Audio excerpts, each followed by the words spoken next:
and welcome each and everyone.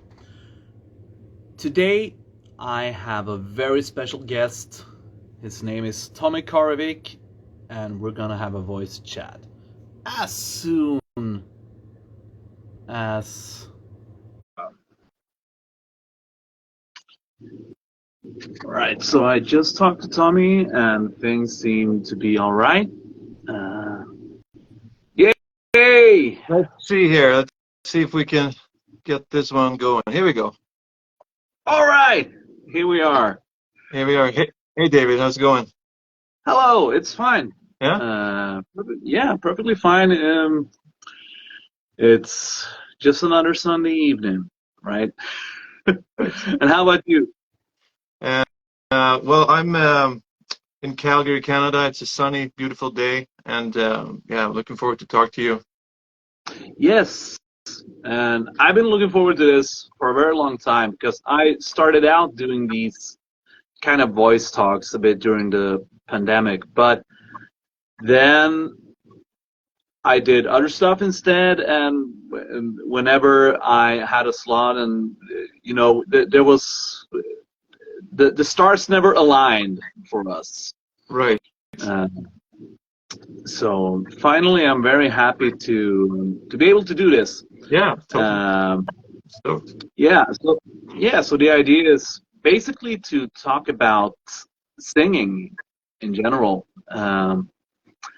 And yeah, well, I don't know. We could start out anywhere, but I have one question before we start.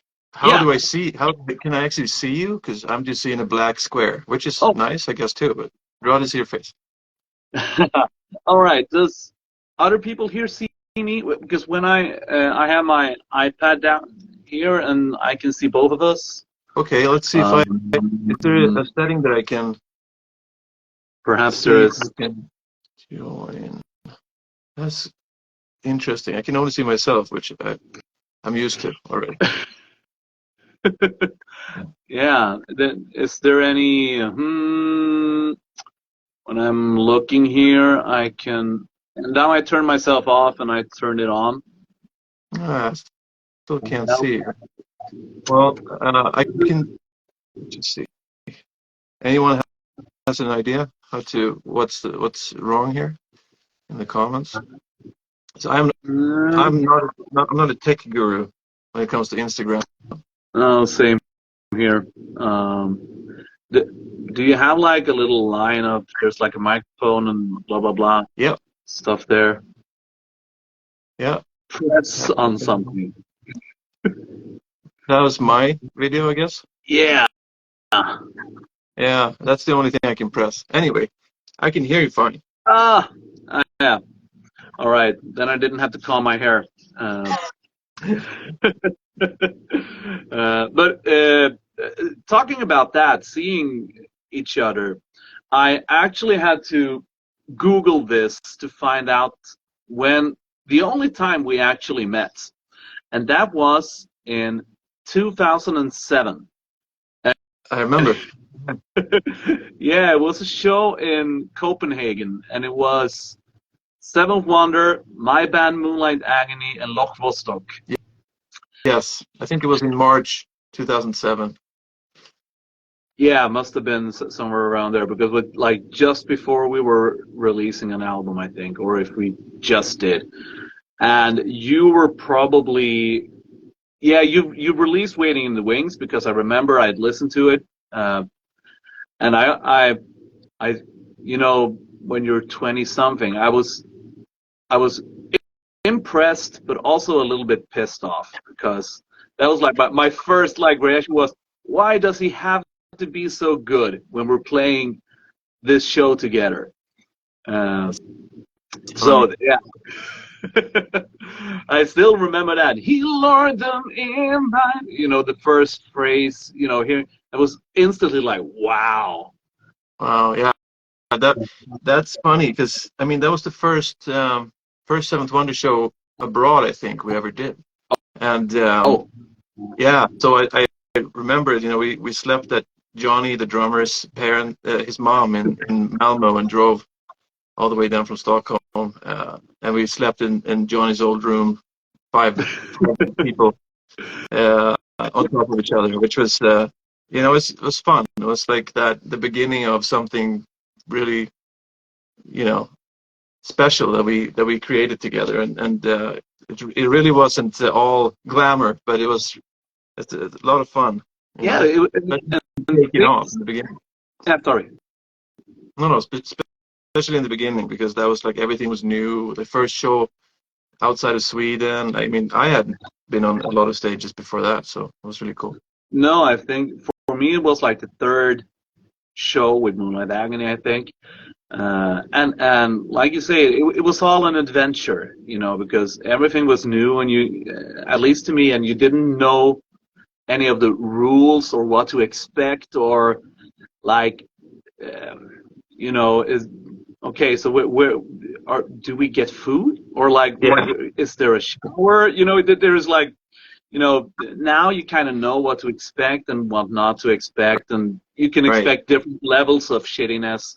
But I actually had to Google to find out when it was, but I remember Google too, but I remember it vividly. Yeah, it was a nice evening. So about kind of those days, 2006, 2007, we know from then on, we know a bit about you, and of course, if you read and listen to a lot of interviews, like I've done these last couple of days preparing for this, but if we back up bit by bit, like Vindictive. Right. How about that's way in the start? Yeah. That's way in the beginning. Yeah. Yeah, it was so in high school, I guess it's high school, there's gymnasiet. Gymnasiet for us. Yeah. For us, it's gymnasiet. Yeah. I met this guy. We actually started to hang out a little bit, named Johan Larsson, which is now I'm happy to call one of my best friends. And he was an amazing guitar player, and he was writing. He still is an amazing guitar player, by the way. But he was writing,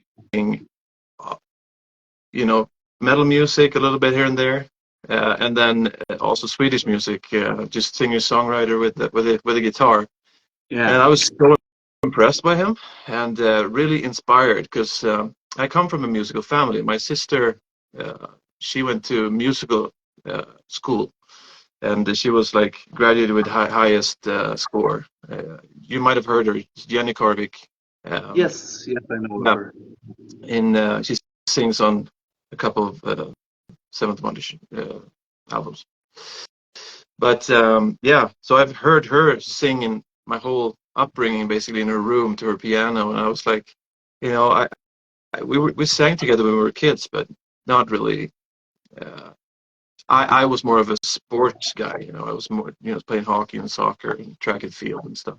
But so but then when I met him, it really sparked something in me. I wanted to also write some music, so I just, we had an acoustic guitar on the wall, and I took it down and I learned some chords and wrote a song right away, because I wanted to write songs, not really play the guitar. Yes. So was it also like, so would you say it was more a desire to create music than to sing? Yes. In the beginning. Absolutely. And I think the extension of that was telling a story. Like I always liked, acting and all that kind of stuff, but I felt like I had something to say too, and I just wanted to write something. And it turned into Swedish music at first, Swedish singer-songwriter music, almost like a little bit for kids, with like a story where you can understand it if you're a kid and it's fun, but it also has a double layer as a grown-up. You can understand that there's more depth to it. Yeah. And then from this, if I understand correctly, you ended up like just singing a Sonata Arctica song and sending it to him. Yeah, I mean, he was also the gateway into all of that kind of music for me because he was listening to it was Sonata Arctica, for example, or it was Dream Theater and even heavier stuff like In Flames. But he gave me like a mixtape basically, uh, and Yeah. uh, and I was like, oh wow, like these melodies are crazy. Like why does no one talk about this?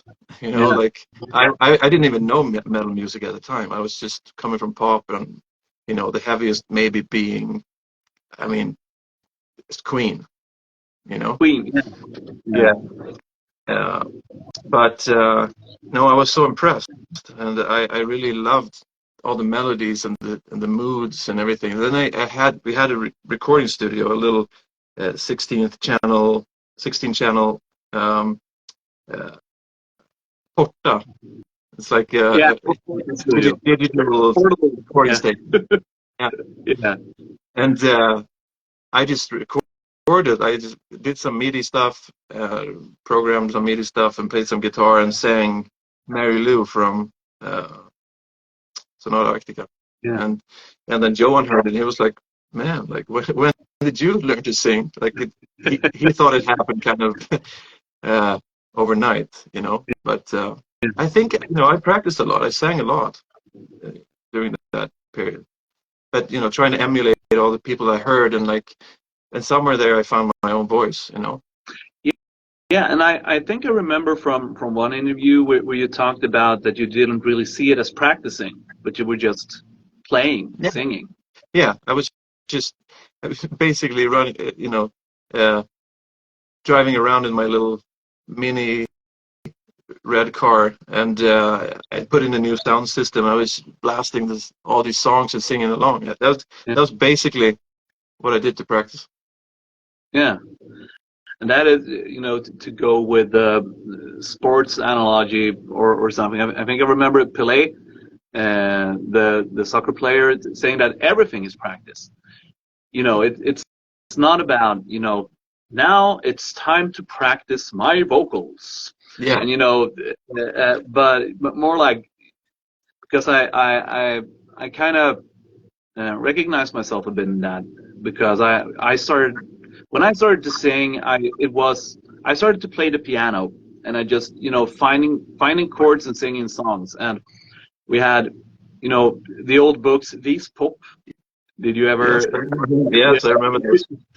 Yeah. Yeah, So I like took the first page, first song, and like started to play and sang along. And then I went for the next and for the next and for the next and for the next, and learned songs and played them. But never ever did I consider that being practicing in right. any way. Yeah, because you were having fun. You were just learning and having fun, right? Yeah. And Yeah. then eventually, Sorry. as you joined Vindictive, Oh yeah, sorry. I because totally off track there. yeah, Yeah, I'll yeah, the same here. But because I find this interesting too, because this was like 2005, something like that, right?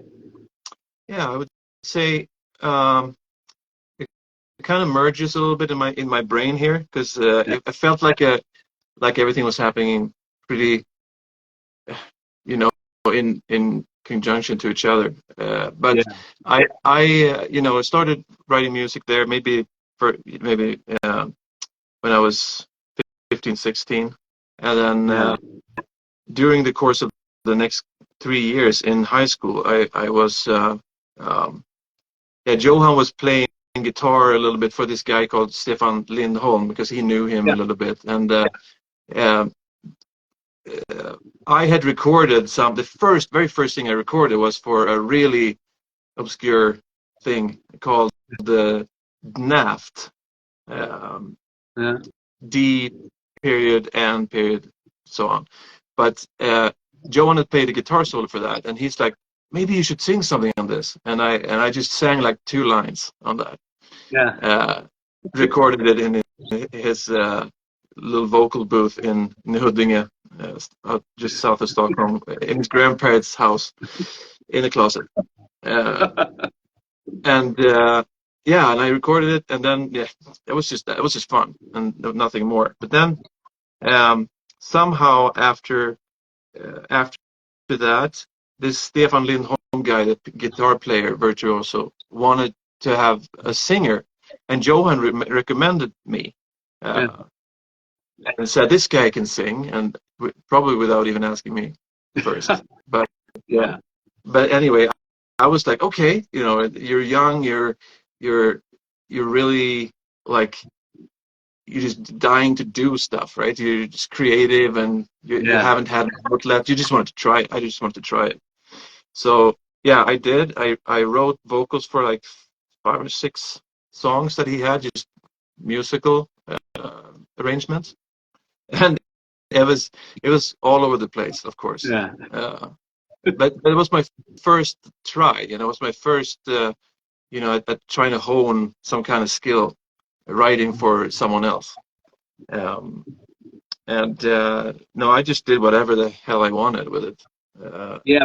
Okay, I was Sam, just gonna ask, did you realize what you were doing? Because I remember, let's just be, you're a little bit older than me, but not much. But nice to have that said.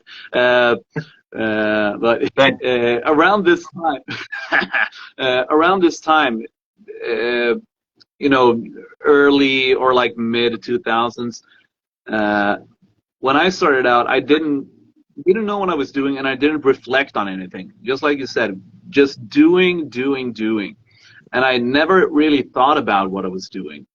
Um, would you say that you were just when you were recording? Did you still feel like you were trying out? Just, well, this is fun, or did you start to feel like, well, perhaps I am a singer? no, not really. Like I actually still to this day, I'm a little bit foreign with the concept that I'm a singer.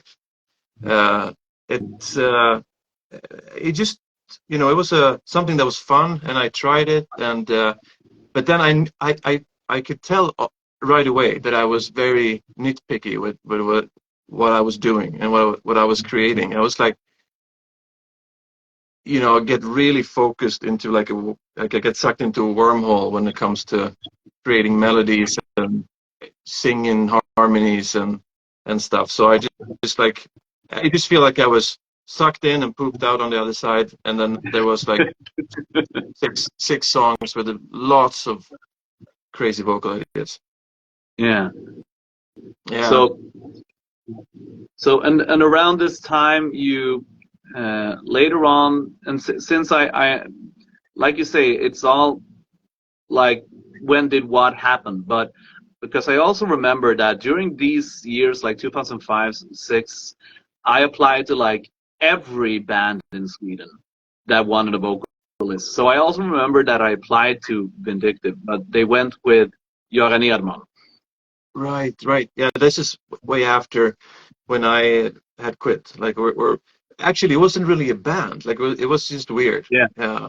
It was just a project, Stefan Lindholm's project, and he wanted to, have vocals on it, and then that was it. Like we started out rehearsing in somewhere in Stockholm, Farsta, but it was just one rehearsal or something, and I was like,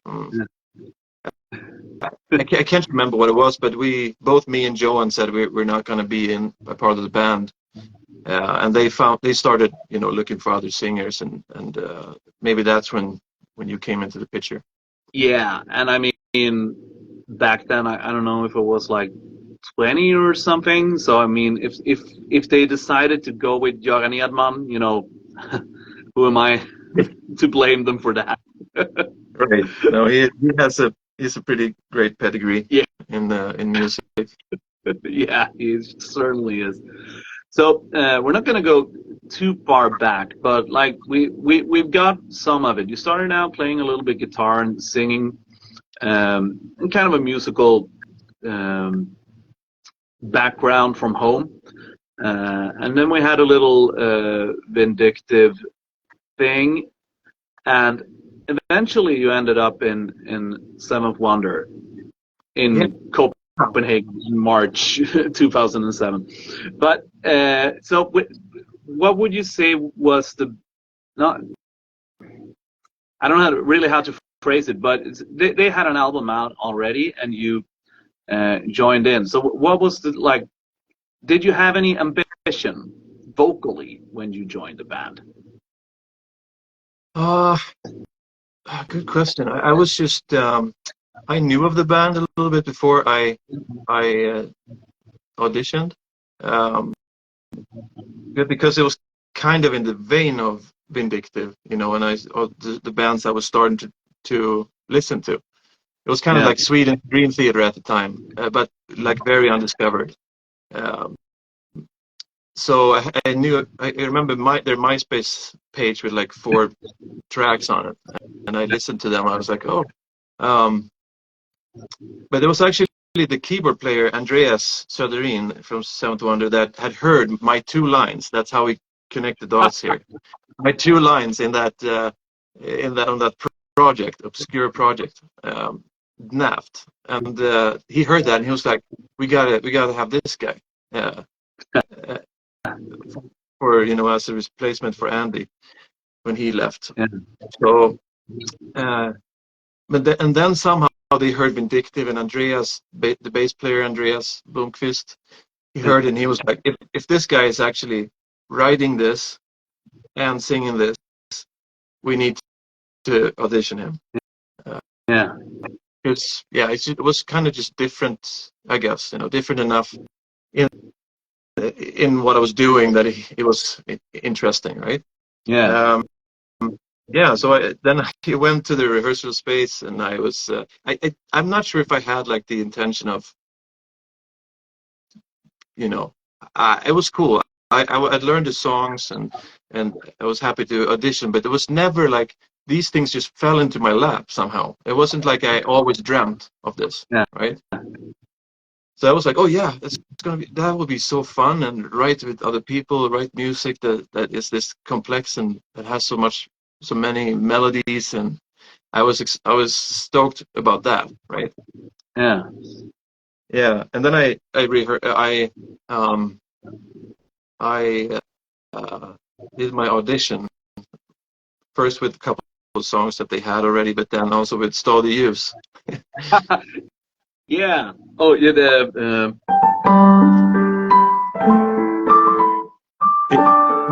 Oh yeah, yes, absolutely. That's yeah. I forgot to say that, but yeah. So we have like, and we have 3 or 4 great singing Thomas from Sweden. There's you, Anton, Körberg, and perhaps Nilsson. Um, Thank you very there are much. more. There are more, of course, but for me, Tommy Körberg was always like top tier everything. You know, Yeah. my Oh, he's my amazing. I think not the first time I performed something singing, but like half a year after I sang in front of an audience first time, I sang Anthem because when I heard it, it was like I need to be able to sing this. Yeah. Oh, amazing song.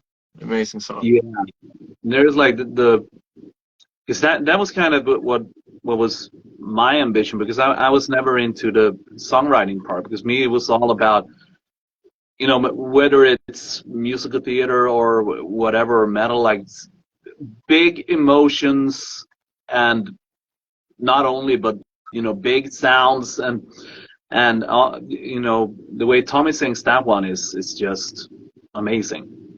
Yeah. I mean, first and foremost, the writing and then his Yeah, vocals on top it's just, I don't know. It's not yeah, an easy song to sing by any means. very very much no, not at No, all. no. I saw him. Sorry, go. And to bring all the colors out that he does Yeah, in the way, not to only sing the notes, but also tell a story and bring the intensity and the emotion. He's and, just masterful.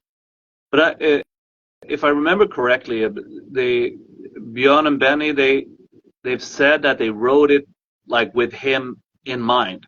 I bet. And yeah, and would you say with all the stuff that you've sung, because you of course you sing Camelot stuff that wasn't written for you, and in the beginning, at least I guess you did Seven of Wonder stuff that was written for or by Andy, and we have Arion and all the other stuff. Would you do you for? I don't even know what I want to ask, but I think I'm getting there. So when, for example, with Arion, do you approach those vocal lines differently when they're kind of pre-written, like the lyrics, or because I assume he gives like, I want something like this. Do you Right. approach it differently than, for example, a new Camelot song? Yeah, I approach everything differently, I guess. But it always comes down to what I want to hear. Like, yeah, Arion, he gives every singer like basic lines. But then I kind of have to change it. Yeah. So because I don't like, it's funny. I think my voice is not made for, singing these straight long notes. It just doesn't feel right to me. And it's also not what I want to hear most of the time. I want to hear some, little embellishments, a little dynamics. I want to build the vocal melody. I want to build it. If you look at it purely as, a wave, or a story, I want it to start like this, and then go a little bit like this, and then peak it in the chorus, and then also during the chorus of the song it has to grow so that the very end feels, like Yeah. the biggest moment, so you get left like, like so that's how I approach everything. But then it's different if you get a pre-written line that you change, or if you're starting with nothing. Yeah. Do you enjoy it as much, adjusting pre-written stuff, or is it better when stuff pops out of your own head? I tend to make everything way too difficult for myself if I start from scratch, which, I get to do exactly what I want, right? So, Yeah.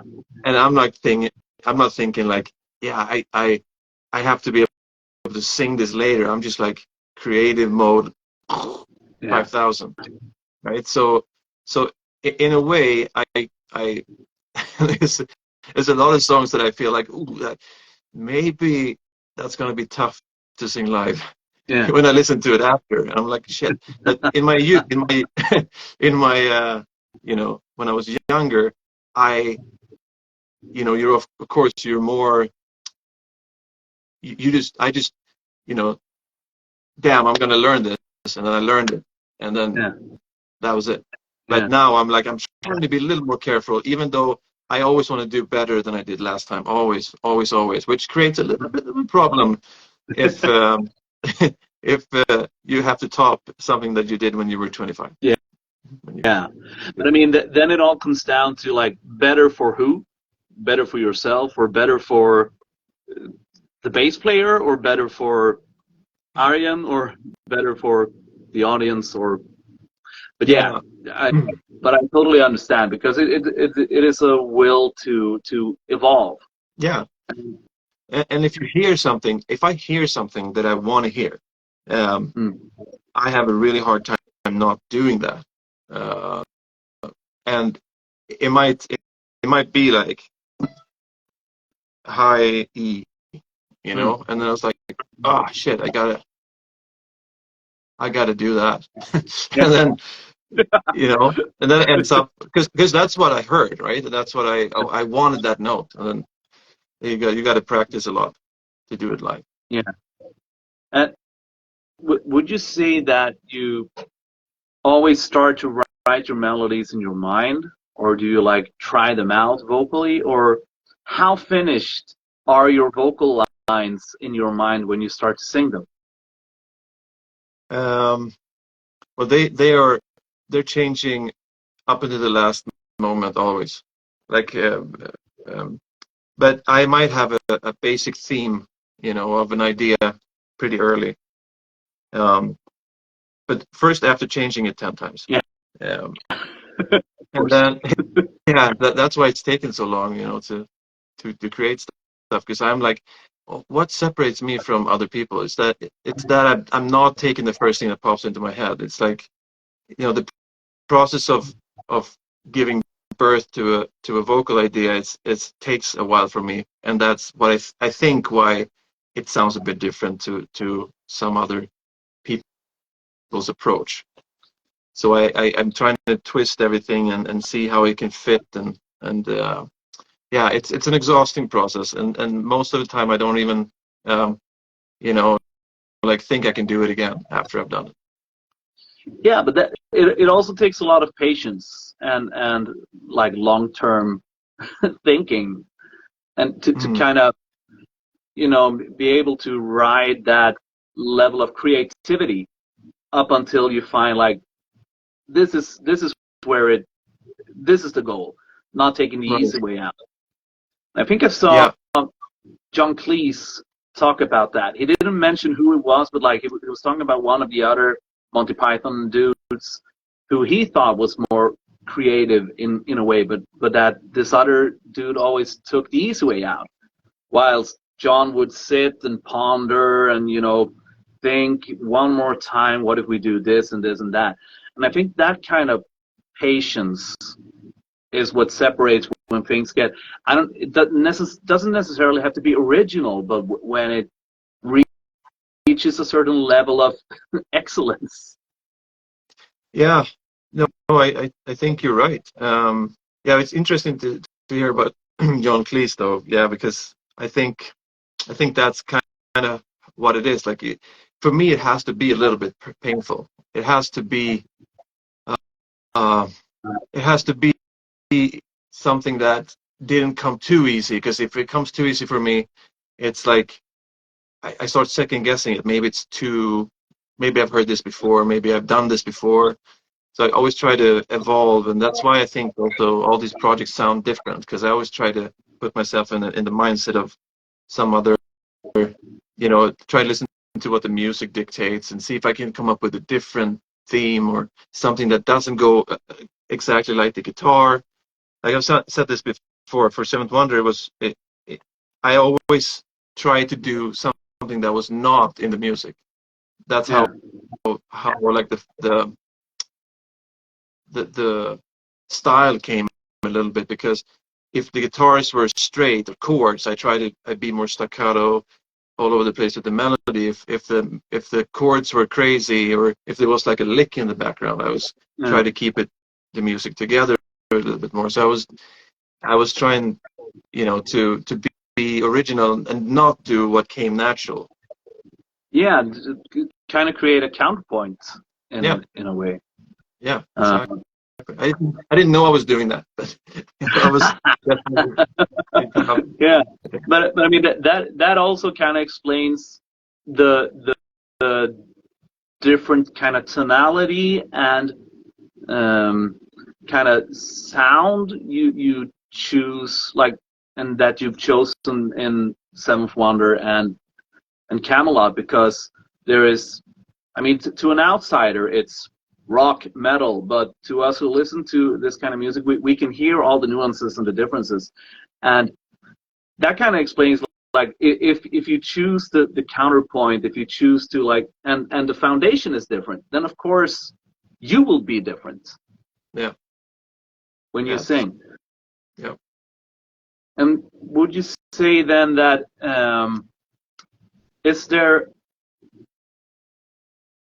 because I remember you also said in one interview, like, the one of the big leaps, like vocally, happened between Waiting in the Wings and Mercy Falls, when you Yeah. kind of like, okay, so this is it. This is how I sound in this context, and I need to, like, take it to another level. Did you feel like the same thing when it came to Haven after doing Silverthorn? Yeah, I mean, it's the first time for everything. Like Waiting the Wings was the first step into Seventh Wonder, and I remember having only 10 days in the studio. Um, Yeah, so like one day per song, and it was just rushed feeling for me. I felt like I had so many ideas and so much I wanted to try, but then I was confined to like, okay, how's my voice today? Um, and there was not time to do not many harmonies and stuff. So I, I was like dying to thirsting for more. I wanted to really show Yeah. what I had in my head, more so than what I had in my voice. Like what it was more like what do I like what can we create that's more than this? Um, and it was kind of like this revenge thing that I wanted to do whatever was in my head. And I think we all felt that a little bit when we made Mercy Falls, and but then from Silverthorn to Haven, then you're much later in your development. So what I did for uh, for for Silverthorn was I listened to a lot of ghost opera and the things that came before uh, Roy quit, Yeah. and not so much through poetry for the poison, but ghost opera, um, Black Epica. Halo, Epica, those kind of things. And I just try to get a feel for what is the mood, what what could be expected to follow, and I just try to keep the legacy going without being too much of a change, too much of a like, oh, what's this now? This sounds completely different. Yeah.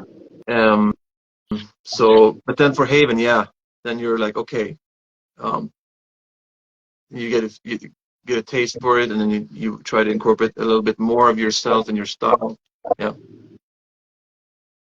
Yeah, and that is interesting because very shortly after Silverthorn, we had the theory of everything, and then all the Arion stuff going on. But did see how to put it? What would you imagine your next kind of big step would be, vocally or like songwritingly? Is there something that you could visualize? Like, I would like to. Mm. You don't have to Yeah. I mean, be super specific, but like, is there anything? Do you have more? yeah, yeah. I mean, I think at this stage in my career and where I am mentally, I think also moving from Sweden to Canada, I think I'm dying to do something in Swedish, and so I'm writing a few Swedish songs that I hope I can release at some point, and um, it's going to be more Swedish. Uh, it, it's Swedish. I wouldn't say heritage music, but like Lars Winnerbäck, for No, example. of course. Yeah, like something where you can massage the Swedish language in a way that feels natural to you, and because it feels like the Swedish language will always be my first language, and in which I can express myself in the best way, I Yeah. feel. Um, so if you have like 10, you have two things in English, two different ways to say one thing in English. I have maybe 10 in Swedish because you can do all the nuances and twist the words and play on words in a different way, which I think is my strength, mostly as a writer. But I that's what I want to do, and then I think I'm going to do some solo stuff coming up too with more rock metal oriented. Yeah. Yeah. Yeah, that's really interesting. So it is. So that is stuff that you like mentally hear in your mind already, and then you just have to tumble around for a while until it falls out in your hands and your voice. Yeah, yeah, I think so. And you just got to sit down and even when you don't have inspiration, sometimes you just got to sit down and something's going to come. So I, yeah, that's where I am now. I want to do some stuff, you know, that I hear, that I want to release some, as a solo, and maybe that's different chapters of a solo career. It could be I'm thinking maybe the acoustic chapter, where I do more like Seventh Wonder ballad songs. Uh, uh, and it could be the Swedish chapter. It could be Yeah. covers. I mean, it's just really the imagination that's puts the boundaries around that. But I mean, being the storyteller and the vocalist that you are, as for me being a huge musical theater nerd, has there ever been like in the back of your mind, like, well, I would be an awesome Raoul in Phantom, or whatever, or Jesus, or whatever. I have a lot of respect for those singers, I have to say. Yeah. I first of all, I can just say that again. I don't really consider myself a singer still today. I feel strange to the idea that people think I'm a great singer because, well, I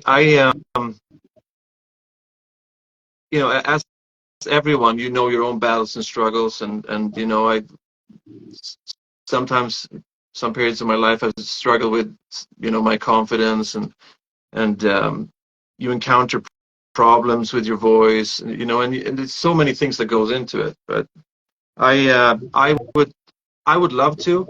I'm not sure if I would pull it off. And that's the truth. Um, Yeah. it's a lot of singing. There's a matinee. It's like a day show and a Yeah. night show. It's a lot of singing. There's a lot of pressure on the voice, Yeah. and I have the utmost respect for all of those. Do I think I can record a cover of some of these songs? Yeah, probably. I give it a shot at least. Yeah. But I and maybe even write a musical one day. But I'm not sure if I am the right material to sing those roles. I bow Yeah. for those people. And like you say, it is a different kind of singing because it is yes, it is in a way powerful and demanding, but you also need to find a way to sort of like a metal singer, but you need to perform like 7 times a week, and it's like 2 or 3 hours. And I mean, once again, if we talk about Tommy Karevik, I don't know how many chess performances have he made. I mean, Yeah, a unbelievable. thousand, Yeah, 2,000. I'm literally no idea. And right. but oh damn it, something you said, and I wanted to catch on to it. Damn it. It'll come. It'll come. It'll come. I'll take the one the yes, not identifying as a singer. Would you say that also helps you with? I mean, in your case, of course, it's not a lot, but the kind of negative comments that might arise. Yeah, as always, you're never going to be everyone's cup of tea, and Yeah. there's so many opinions and tastes out there, and of course, rightfully so. Yeah, I mean that's tough. I mean, and everyone that's been in the, like a, an official quote unquote singer that gets their art reviewed by other people that has nothing to do with your art. It's tough. It's tough to take the criticism, even though, and it's tough sometimes because sometimes you can recognize that there's some truth in it. Most of the times it's just pure ignorance, to be honest. Like they don't know, even from what the angle to understand what you're saying, or Yeah. or what your performance took. So Yeah. there's a lot of I've learned to really like decipher what to listen to. I probably listen to 1% of what's been written because I know what went into it. I know what the struggles were, what it took to record and what it took to write, and most comments have no foundation, no informational foundation at all. They just write whatever they felt in the moment, or what they Yeah. thought happened, which didn't happen. Yeah. Yeah. But would you say that it's easier not to see yourself as a singer when it's like specific vocal related stuff, or is it just yeah, Uh, nah, I think I'm just growing a thicker skin. yeah, Yeah, yeah. I don't know. and I don't think. Um, no, no. I mean, I would pick myself apart if I read everything that people write, and I don't think that's healthy for anyone. I mean, of course, the online community was different. You know, we talked about MySpace, and some people watching this now will say, "What the fuck is that?" But you know, back then, when you didn't really, I mean, if you did a bad show or if you did an album that wasn't really, or a performance, whatever, a performance on an album, it didn't really reach everyone. But if you do something today, even on a like hobby level, it instantly becomes available for everyone, and everyone's Mhm. opinion is like equal because you could release a vocal cover today, and tomorrow there will be thousands of people from Brazil telling you how much you suck, Yeah. and that couldn't happen like I don't know almost 20 years ago. But was there a point when you or like of course it's gradual, but when did you reach that level of reading 1%? Um, well, it's a gradual thing, but in the beginning you want to read everything everyone has to say, but then you're very disheartened if someone says something bad. Yeah, Um, and by the way, if you release something, don't look at the bottom comments because the bottom comments are just all the bad stuff. Um, uh, but it was amazing to me how how much people, how many opinions were out there. You yeah, know, to me, it's like such a vulnerable thing to release something in the first place. To just like sing on something and tell a story and then have it reviewed by everyone. It's scary. It was scary in the beginning. It's a little bit less scary now because I've done it so many times. But I it's still like it feels vulnerable. You put your heart in your sleeve and you put all this energy in just for someone to say that it's shitty. You know. So yeah, and that, yeah. Now we get protests here, like yeah, people from Brazil do love Tommy in the comments. yeah, that's good. I tried I to saw that. read some of the comments, but there's a lot of them, so and I can't scroll back too much. But Right. uh, come to Brazil. Yeah. Um, Exactly. And Chile. We'll come to yeah, Chile too. yes. Uh, do you have like, um, I mean, of course, you have a couple of points and moments in your career, like this made a difference, or this, like recording that Sonata Arctica song, or saying yes to filling in for Camelot, or but do you have like specific vocal moments, like, oh, I did that thing that was in my head, or like I recorded this and I loved it, and mom, listen, or you know whoever. Man, I'm not sure. Uh, I'm always my worst critic when I'm creating stuff, and it Yeah, takes kind of a long time before I can enjoy the song or the performance after. So when it happened, I probably thought it sucked, to be honest. yeah. Yeah. And do you have like, um, I mean, I assume there's always like a certain level of performance anxiety, but do you remember like the first Arion show or like the first Camelot show, or first Seven Wonder show, or like, do you have like bad memories, so to speak? Oh yeah, I mean, I was really nervous the first Seventh Wonder show. Really nervous. Um, Always nervous the first couple of years. And I think the foundation in the nervousness was that I didn't really like, you have imposter syndrome a little bit. Like, Yeah, hope no one's going to find out that I can't sing. yeah, You know. Um, and I always had trouble to remember lyrics too. So I was pounding the lyrics into my head, yeah, and like, oh, as soon as I was a little nervous, I just blanked. Like I was just like, oh, okay.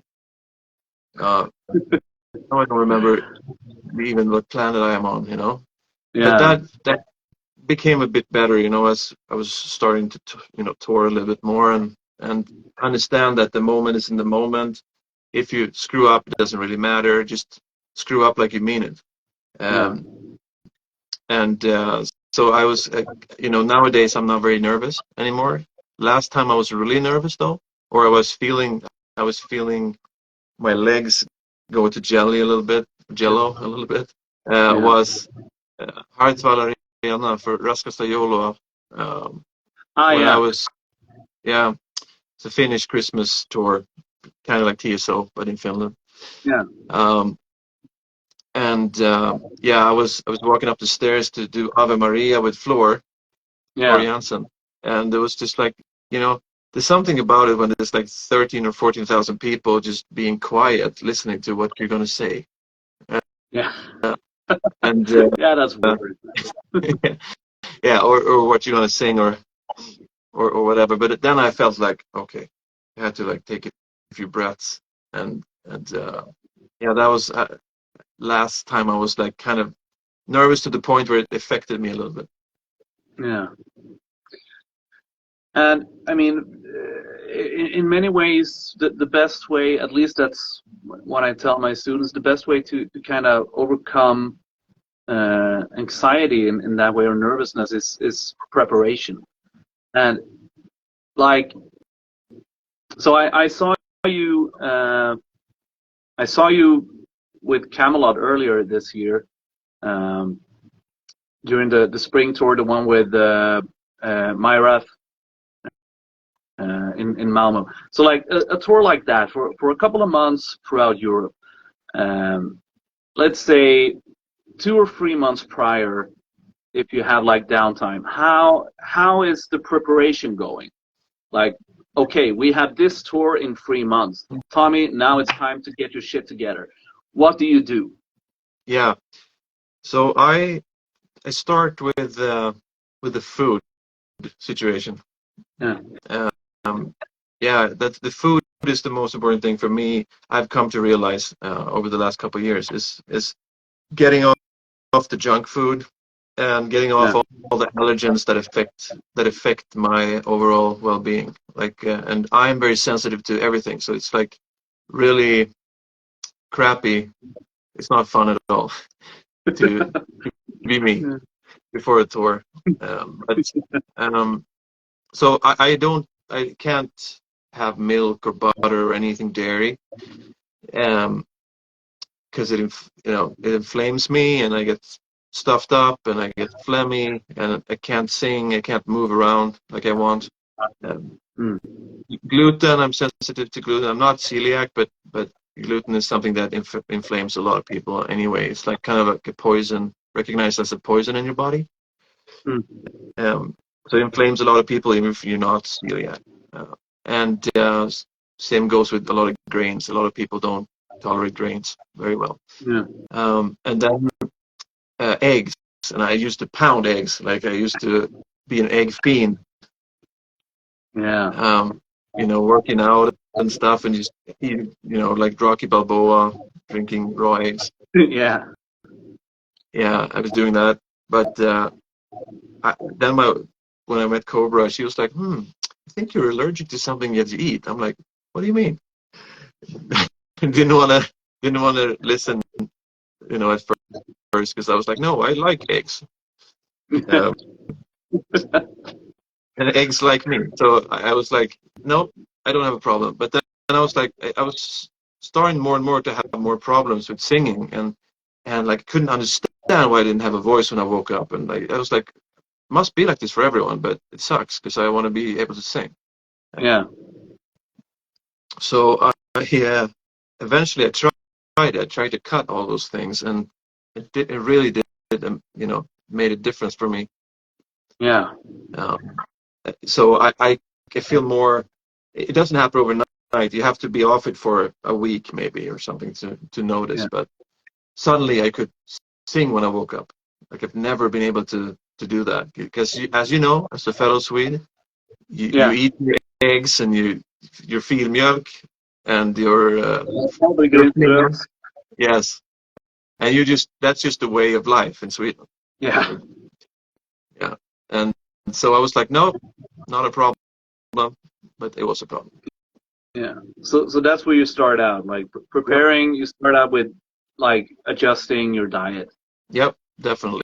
And then I have to fight through that mentally because a lot of what makes life worth living for me is food, Yeah. and so I become very maybe aggressive or cranky, you know, Yeah. uh, Hangry. hangry. Um, so yeah, that's the first thing I do. But then I start trying to remember lyrics because lyrics is the first thing that escapes me. Uh, as I said, when I get nervous or tired or anything, I Yeah. need to be able to. So what I've come to understand with myself is that I need to be able to do something else and remember the lyrics at the same time without hearing the music. Yeah. So, for example, vacuum cleaning uh, and singing the song at the same time, or miming the song, so that I know it's second nature. Because it Yeah. happens so many times where you're on stage. I'm sure you know too, where you're like in the zone, you remember everything, and then someone in the audience does something, or raises a hand, or looks at you, or sings the wrong lyric. Yeah. Um, then you're suddenly like just flat Yeah. line, like, oh, Yes. okay. So yeah, that's so I have to be able to do multiple things at the same time and still remember the lyrics. Um, but then I start, practicing singing, which is probably my that routine has changed a lot, and it's still changing a lot depending on what works for the moment, and what my latest Yeah. thing that I was into was. So it changes a lot for me. Wait, so after like the set list is decided and things are you kind of like multitask and like ingrain it deeply into your mind, and basically you do that before you start to actually sing, or is there like do you like make a list of, okay, so I need to this part in that song I remember that I used to blah blah blah, I messed that up during the last tour, I need to, or Yeah, I mean, I wish I was that strategical. Uh, yeah. certain things that and now that you mention it to me, I will try to think about that more. But there's just uh, you know we've played so many shows now with Camelot too, so it's become second nature. And sometimes I know in certain songs I always screw up on that.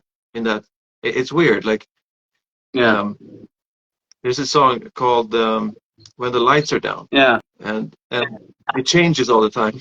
Mm. It's like but when the lights, so when the lights, and when the lights.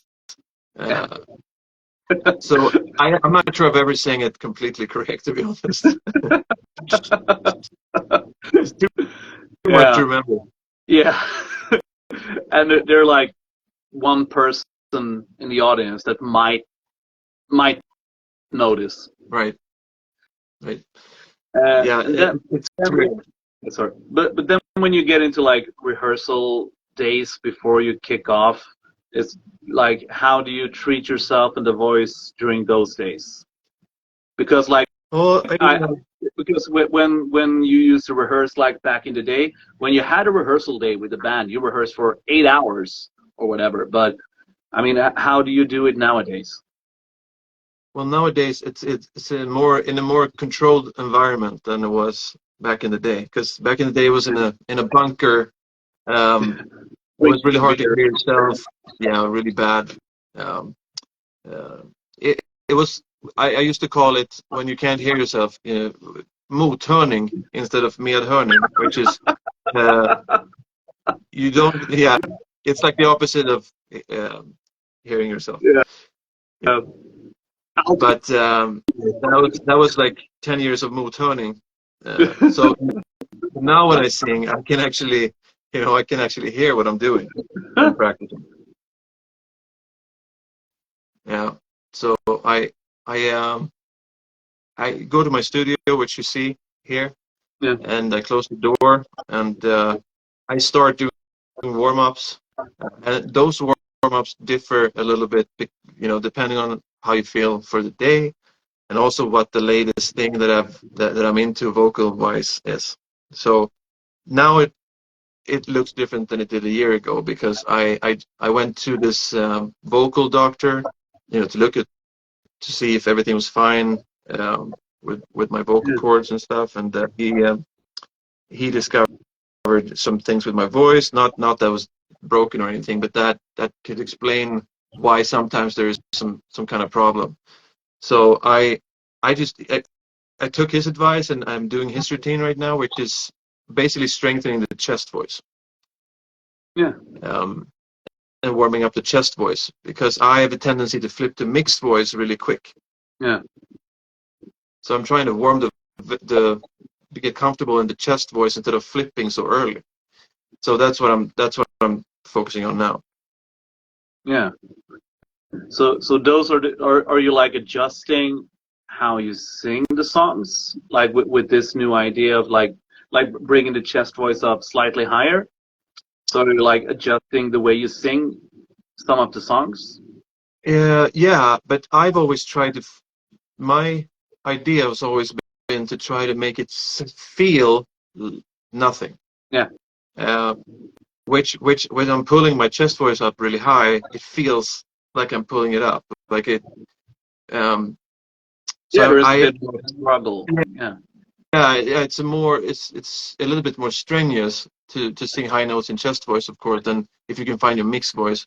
Uh, but I went to him because I thought I'm only singing in chest voice, Yeah. uh, and he was like, "No, you are singing mostly in mixed voice. You need to incorporate your chest voice a little bit more because I don't know how about you, but when you write or arrange stuff for because you're recording a lot of choirs for bands, right? Yeah. Yeah, And it's a I do. lot of singing.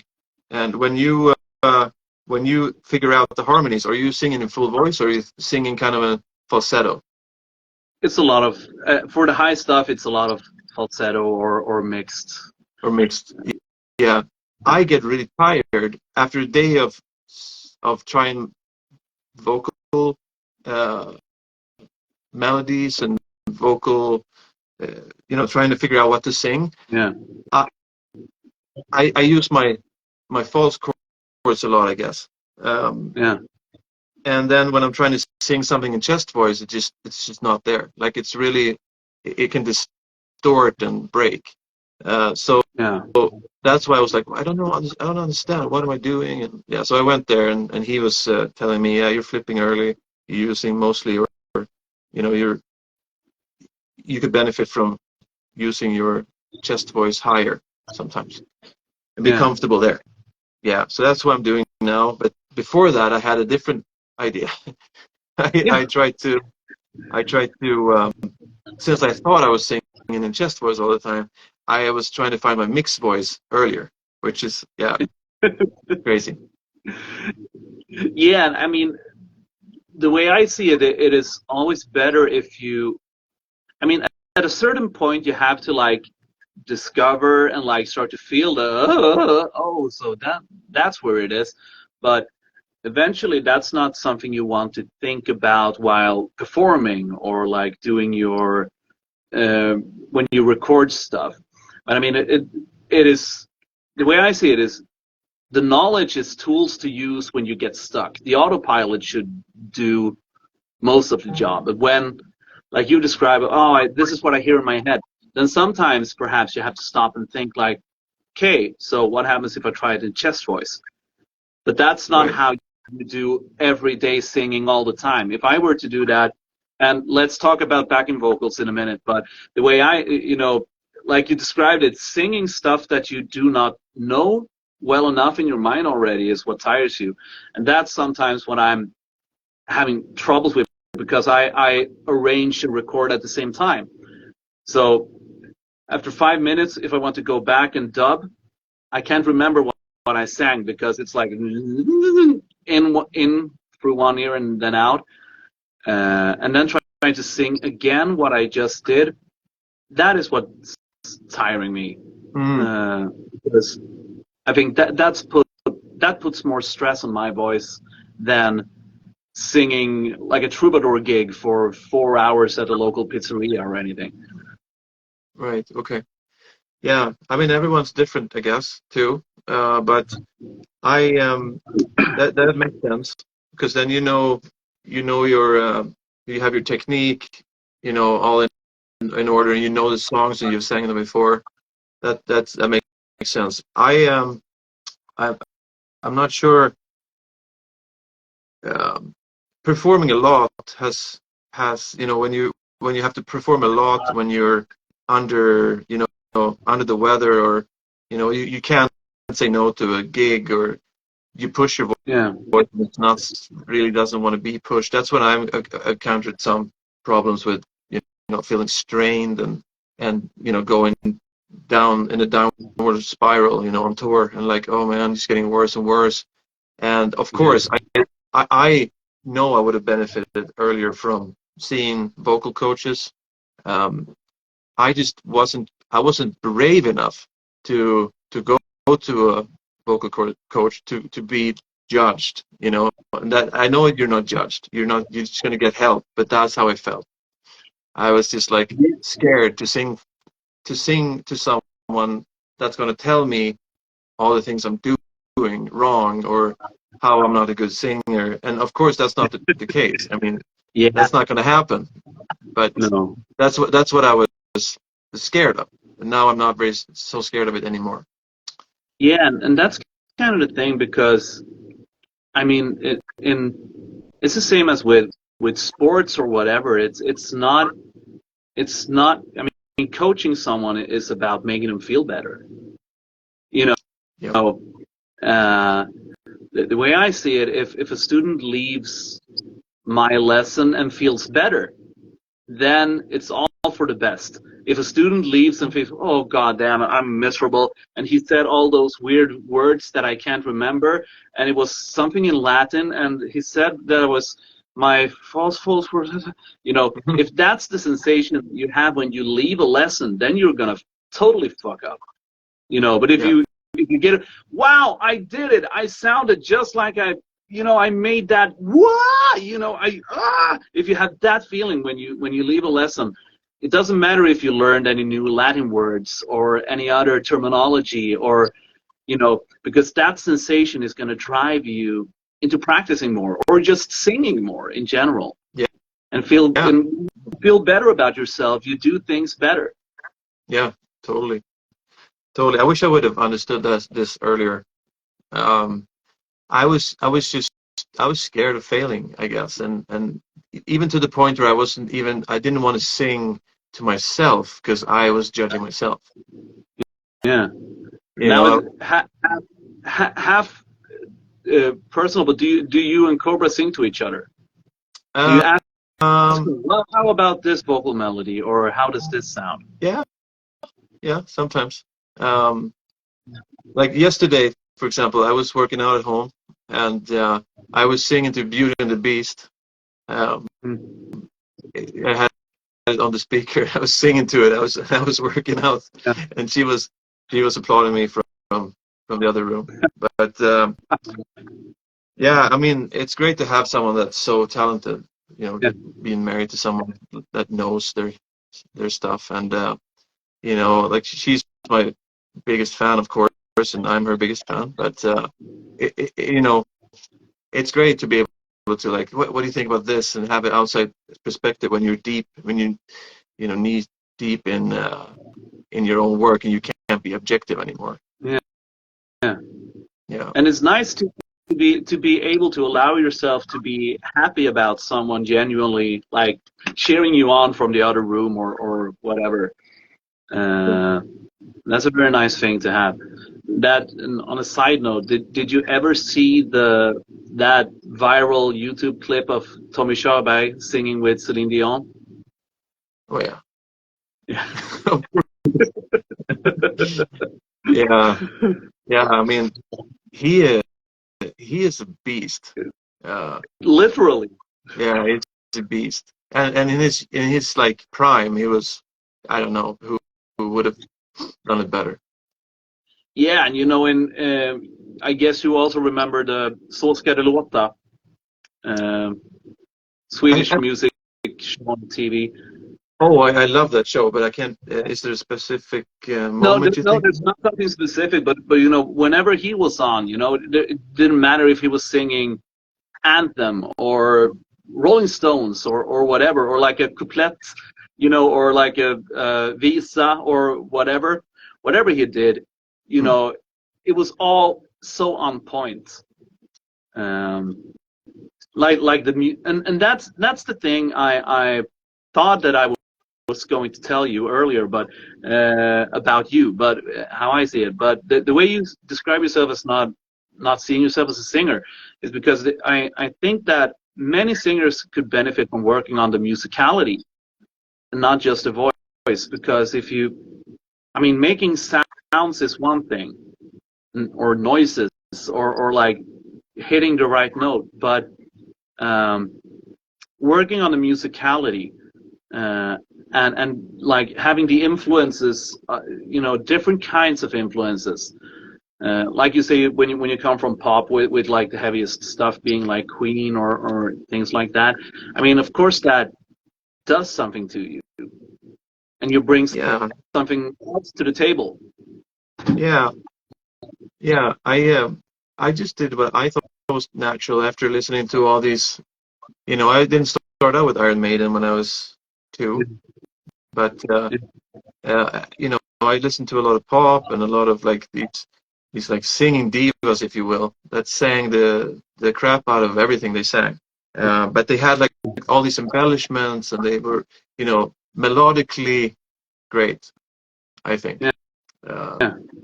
And I didn't hear as much of that in metal when I started, but I think, you know, maybe I don't know if I can credit myself, or I hear some singers do a little bit more of the embellishment stuff now, and maybe, you know, if I was a part of inspiring the next generation to be, you know, step outside of the metal box a little bit and infuse some other stuff together, that would be a huge honor, probably the biggest honor for me. Yeah. And one thing that I was really hooked to with Seventh Wonder, even from, you know, those first days hearing Waiting in the Wings, was the backing vocals. And I would definitely say that, you know, Seventh Wonder is not omnipresent, but very present in my mind. And when you know, whenever someone sends me, usually it's like a backing track of the music and then the lead vocals on one track, and they say do whatever you like, or sometimes they have, we want this or we want that. But what I do is like I walk around and I, like you do, I vacuum clean or run or whatever, and I listen to this and I see what my mind kind of fills in. Like when I listen to the song 5 times and I start to get bored, like what do my mind come up with? And from listening to Blind Guardian, Seventh Wonder, Queen, Europe, and all the pop stuff too, that I think that's, I mean, Seventh Wonder, Act, of course. Yeah. Swedish band. I told you earlier I saw them yesterday. Yeah. No, I'm jealous. It's always fun band to watch. Yes, I would probably say they're my favorite band of all time. I could almost say that. Yeah, and it's crazy that they're not more well known. Yeah, yeah. And speaking of the backing vocals, they are of course also very present whenever I do that. But I was very hooked early on with the Seventh Wonder backing vocals, and I would just like, do you finish the lead vocals first and then go for the backing vocals, or do you hear some of the backings already when you start to sing when you start to write your vocal melodies? Yeah, I definitely more and more as I get older, I hear everything at the same time basically. Like I can hear paint a picture in my head, but usually I record the lead vocal first, and then I like you said, I fill in the blanks of what I hear. Um, and there's certain rules you can apply and whatnot, but usually if you just listen and see where do I want to hear, where do I want it to push, where do I want a little counterpoint, where do I want some low harmonies, like I just try to listen, really listen. And I saw something the other day, Rick Beato. No, I do not. Yeah, he's very, he's talking to all the, all the greats on. He has a YouTube channel, and Rick Beato, his son is the famous Dylan that has like perfect hearing, and he plays cluster chords on Yeah, the piano, and Dylan is singing all the notes. Yeah, he's like singing and the E flat, C flat, C flat. yeah, So yeah, he names all of it. That's how I came across to his channel. But I I I saw Yngwie. He was talking about his guitar playing, and he said, "I just listen. I don't bend to the wrong notes because I play with my ears, not with my fingers." yeah, And I think that's what I do. I try to paint a picture of what I want to hear. It's all in your brain. You just got to pick it from the universe and put it in its place. yeah. And would you say like when you so some singers and some songwriters that I know, they kind of think in the ways of like, oh, so what if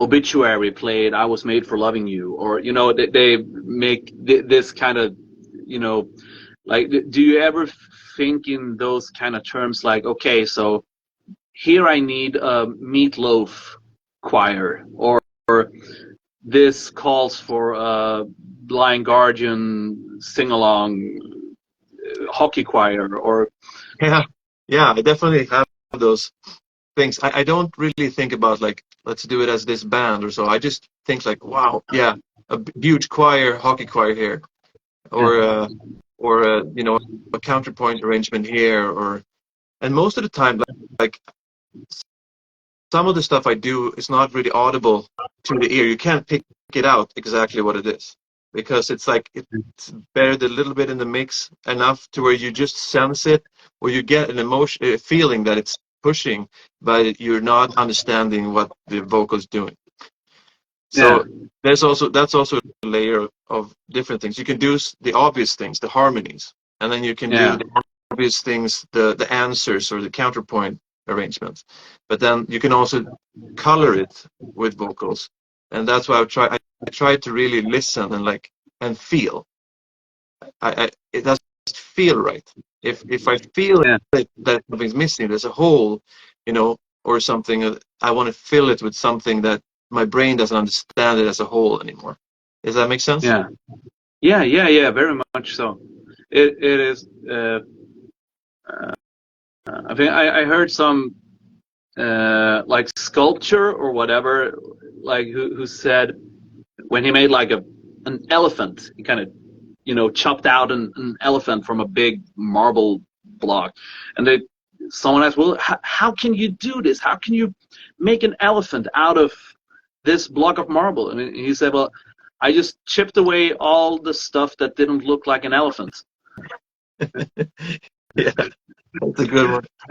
Yeah, and that kind of like for me it was kind of, yeah, I'm not making a marble elephant, but I'm I'm filling in the stuff that's not there, and for me that's probably the most fun thing to do, because I I get to do all the stuff that I like. I listen to a song and then I have to pick out the chords, and you know, and I have to fill out these blanks with something in my mind. I have to arrange it and make the musical arrangement, and then I get to sing it. So for me, that is a and sometimes, you know, sometimes I arrange and sometimes it's just dubbing like this. And well, here it is, and um, dub all of this, and then it's also, you know, ear training. Yeah. You know, hearing something and dubbing it, and I guess like for you, like, okay, so the guitar does this, and that, because then you have to listen to what a guitar is doing to be able to do the other the counterpoint. So it's all ear training in a way. Mm.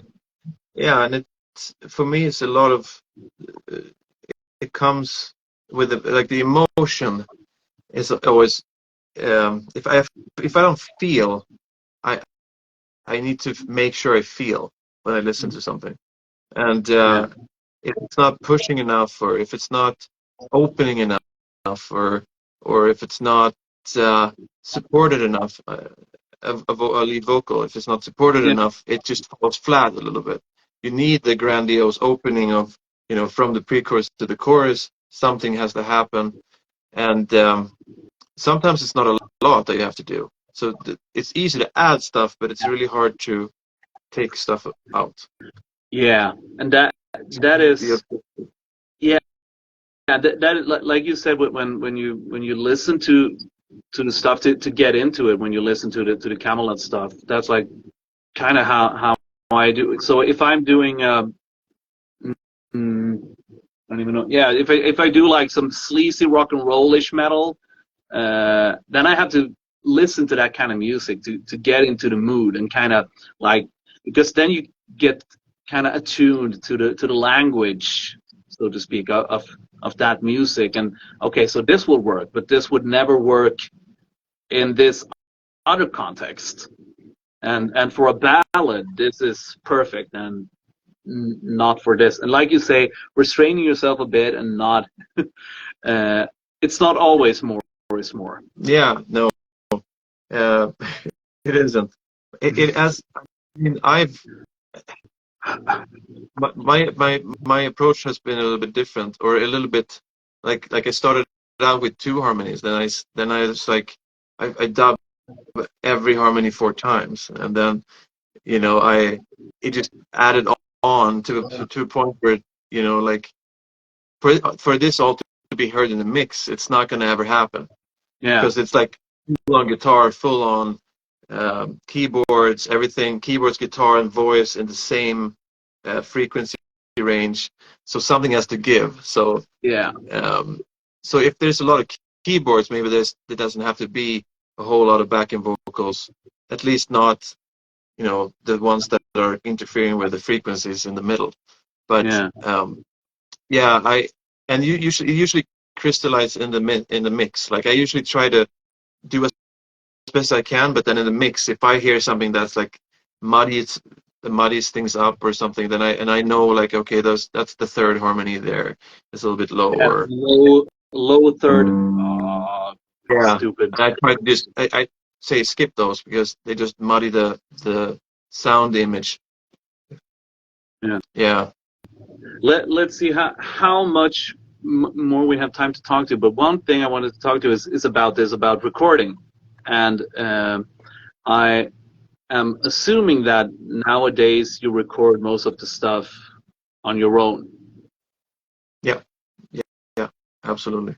I've always recorded on my own, actually, except for the first album, the first two albums, actually 3 albums with Camelot. But Camelot was different because I went to spend time with the producer Sasha, So and we usually yeah, hacked out everything there, or most of it there.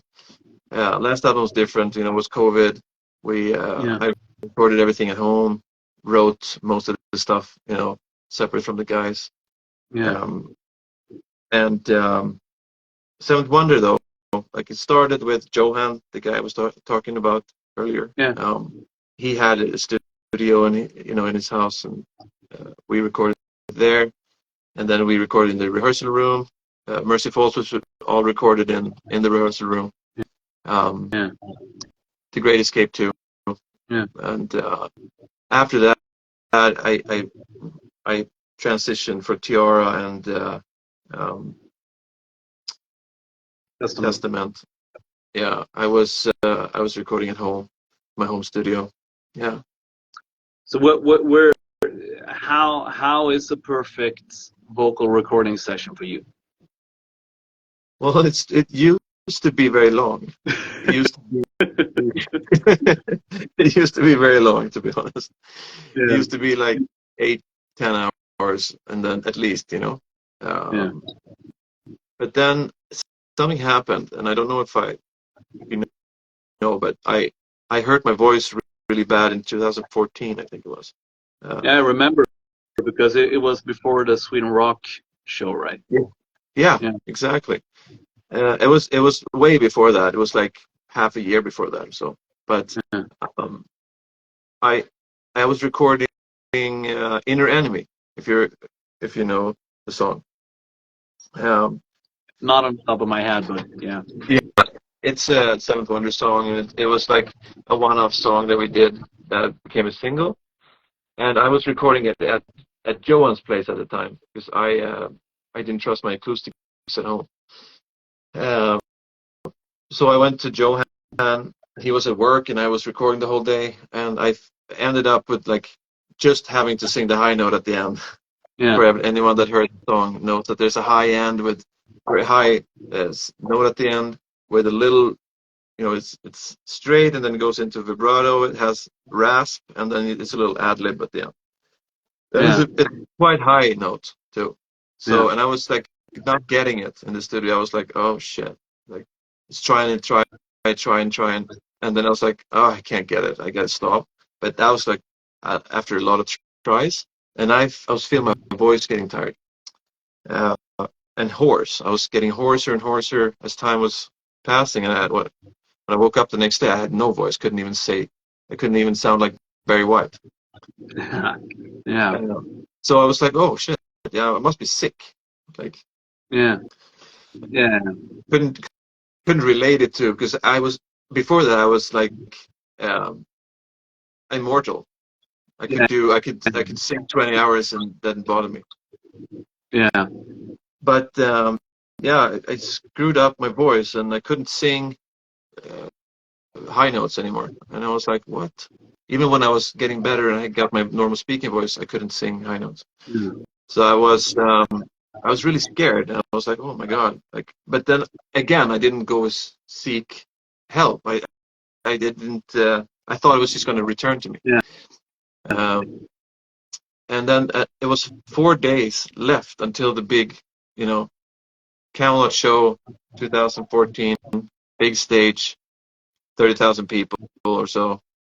Actually, kind of 9 kilometers from my home. Yeah. Yeah, that's where the accent is from. Yes, exactly. Yeah. Yeah, for everyone wondering, Tommy speaks kind of normal Swedish, and I speak like a farmer. Yeah, I didn't want to say it. But you said it. Yeah. Yeah, and it was 4 days left, and I still couldn't sing a high note. So I was like, okay, that's my career. And freaking out. So I was like, okay, that drove me to go to a vocal doctor. And I went there, and he said, yeah, you can see you've had a bleeding in your vocal cords in one side. So when he filmed the vocal cords, one side was vibrating, the other one was still. And he said, you're swelling in that vocal cord. It's like kind of stuck. So he referred me to an opera teacher that showed me the Laxvox. Yeah, the phonation straw. Phonation straw. And she said, blow in this thing for a minute every hour. And until the show, and don't say anything until you sing. And so that was a test of patience faith and and patience. Yeah, yeah, exactly. So when I did that for 4 days, and yeah, I didn't warm up or anything. I didn't say anything before. So I just did whatever she said, and then went on stage and yeah, sang it the whole show. yeah, So yeah, needless to say, I was pretty amazed. So that straw has been a part of my routine for 10 years almost now. yeah. I was very quickly referred to as Bubbles by the guys on the last tour I did. I was filling in, and during the first show, there was I was sitting with my little, I had a bowl, and I think I even went to ask like, "Hey, is there a bowl somewhere?" And everyone was like, "Oh," and I was sitting there, and they were coming in like one at a time, and there were two of them like, "What is he doing? What?" And then I was Bubbles Yeah, from then on. But to me, it just feels nice. It feels very nice, and if it feels nice, it is nice. yes, true. That's very, very well put. And after all, it's all about how you feel. Like you Yeah, can, yeah, and it feels really good to me too. I just stopped because he said you don't have to. The guy that I went to, the vocal mm, doctor, he said I wouldn't. That's maybe not what you need to focus on. So I kind of forgot about it a little bit. But yeah, usually I wouldn't leave home without that straw. yeah. I bring two, and I have one packed very secure, and then I have one in my like bag that I carry around. Um, Because they do disappear on you. If you forget it by the stage, it's going to end up in the trash, most likely. okay, I never had that happen to me, but It happened uh, maybe 5 times. I had yeah. to fish it out of the trash.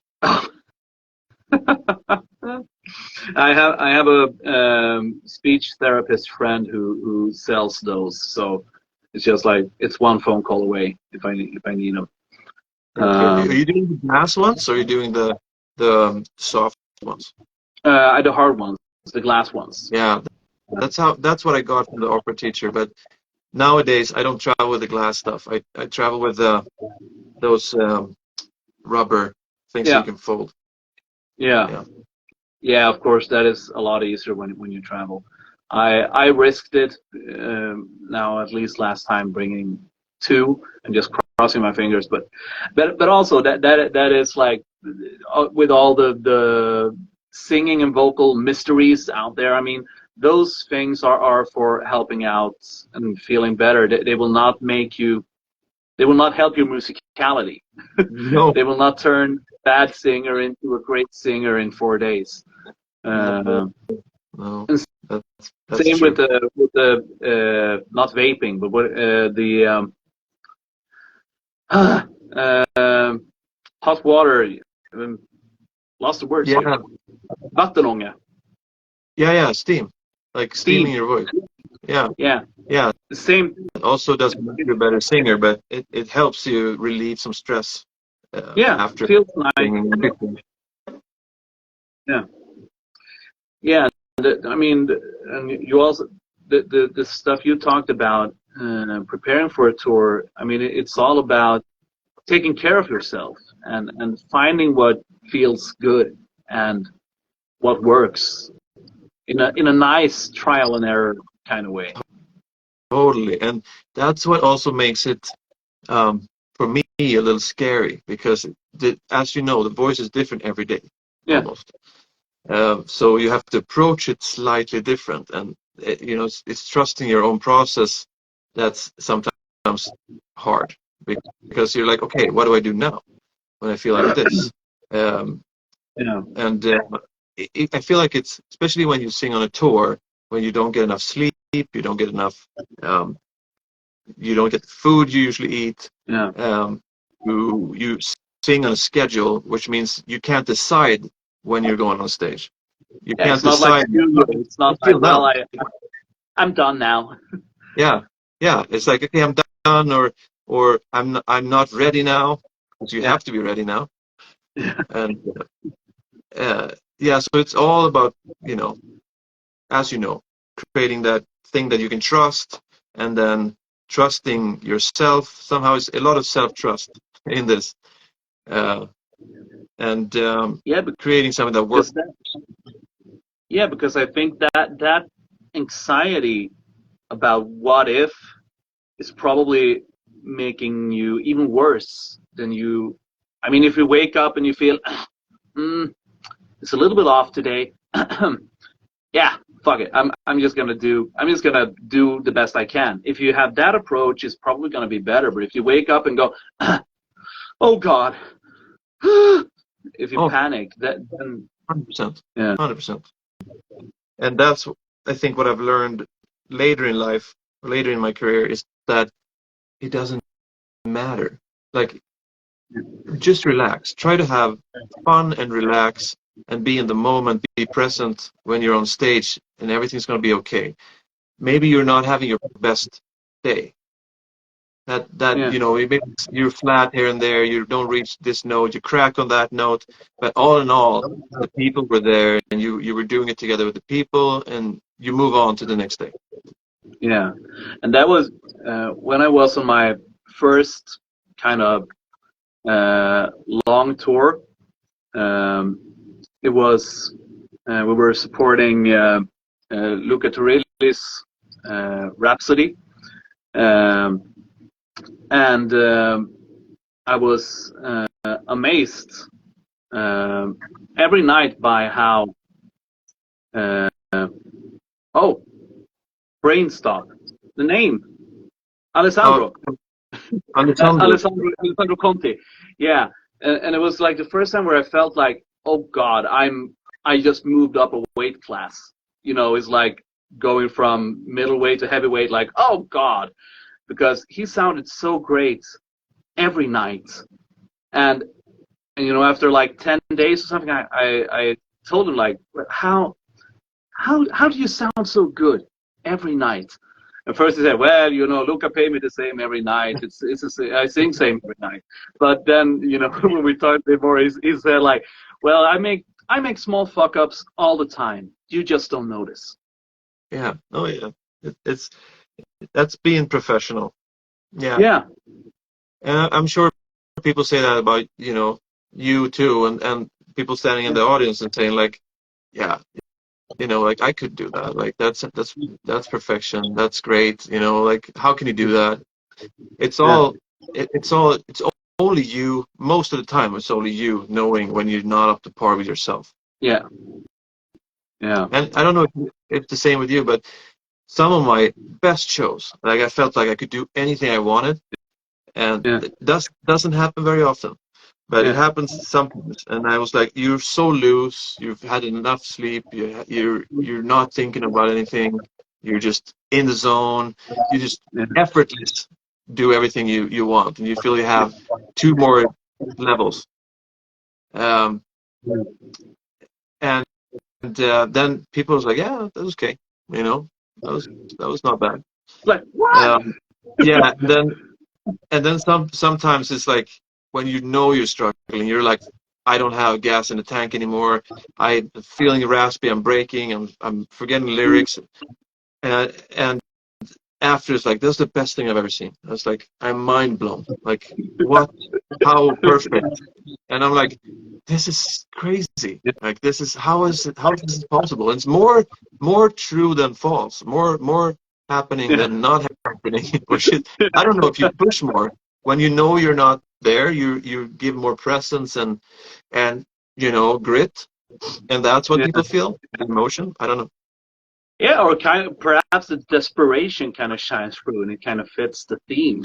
I don't know. Maybe, but it blows my mind every time. And like you come off a show and you're like, okay, that was crappy, Yeah. and then they're like, amazing, even better than yesterday. I'm like, great. Okay. You're wrong, but yeah, okay. Yeah, you're wrong, but thank you. Yeah. Yeah, and of course that is another part that I we all struggle with. We want if people say that was awesome, we instinctively want to tell them, well, didn't you hear the second pre-chorus on that song where I Yeah. fucked up? But that's it. When you get older, when you've done a little bit more, then you just say, thank you. I'm very glad you liked it, Yeah. because no one wants to hear that shit. No one, no. So whatever I just said, delete it. Yeah. Erase. So yeah, Erase. I'm gonna cut this out. Yeah, and I'm probably gonna upload this on both Instagram and YouTube and whatever later. I'll cut out everything you said that I think is wrong. Yeah, that's how So you know we end up, you're watching something objective. Like you're, yeah. Okay, great. yeah, That sounds we're good. gonna end up with a 5-minute video. No, sorry. But I think now, after like an hour and a half, it's time to kind of wrap things up. I want to thank you very, very much for joining in. This was very, very nice. I'm very happy to finally have the time to talk to you. Thank you so much for having me. It was, I thought it was really, really fun. I'm so sad we couldn't speak more Swedish, but Yeah, otherwise, you could do that fantastic. next time. I'll promise, if you do that Swedish Lasse Winnerbäck album, I'm definitely gonna listen. And yeah, next time you play Sweden Rock, you get over here and we'll have a barbecue. Sounds good. Sounds good. Okay, great. Thank you so much for today, and thanks for everyone. Thanks everyone that tuned in and wrote. I'm sorry we couldn't address more of the stuff, but Yeah, maybe but we should. some of the other stuff we talked about, people asked Yeah, like in advance. So, but still, great, all right. great. Thank you very much, and have a nice day. Yeah, you too. Yeah, it's days just starting here, so Yeah, go to bed. yeah, I'm gonna go to bed. Okay. Thanks, All David. right. Bye. Bye. Have a nice one. You too.